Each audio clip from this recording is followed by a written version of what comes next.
سرکار مدینہ صلی اللہ تعالیٰ علیہ وآلہ وسلم کی ذات اقدس نے ارشاد فرمایا، کون ہے جو ابو جہل کو دیکھ کر اس کا حال بتائے؟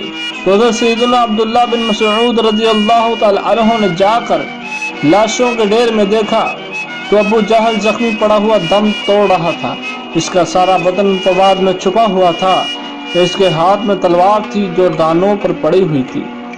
زخموں کی شدت کے باعث اپنے کسی عضو کو جنبش نہیں دے سکتا تھا۔ حضرت سیدنا عبداللہ بن مسعود رضی اللہ تعالیٰ عنہ نے اس کی گردن پر اپنا پاؤں رکھا۔ اس عالم میں بھی اس کے تکبر کا یہ عالم تھا کہ حقارت سے بول اٹھا، اے بکریوں کے چرواہے، تو بڑی اونچی اور دشوار جگہ پر کھڑا ہے۔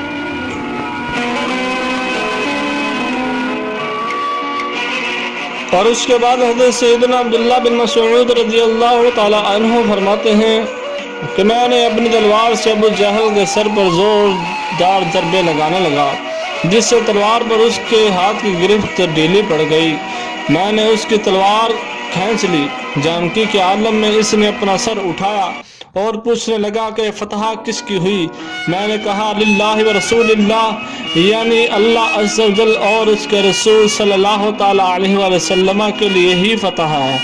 پھر میں نے اس کی داڑھی کو پکڑ کر جھنجھوڑا اور کہا کہ اللہ عز و جل کا شکر ہے جس نے اے دشمن خدا تجھے ذلیل کیا۔ میں نے اس کا خود اس کی گدی سے ہٹایا اور اس کی تلوار سے اس کی گردن پر زوردار وار کیا، جس سے اس کی گردن کٹ کر سامنے آ گری۔ پھر میں نے اس کے ہتھیار زرہ وغیرہ اس سے لے لیے۔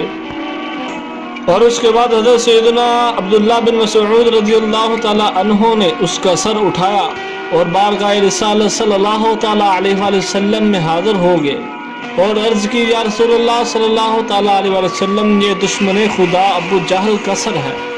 سلطان مدینہ صلی اللہ تعالیٰ علیہ وآلہ وسلم نے 3 بار فرمایا، الحمدللہ الذی اعز الاسلام و اہلہ، یعنی اللہ عز و جل کا شکر ہے جس نے اسلام اور اہل اسلام کو عزت بخشی۔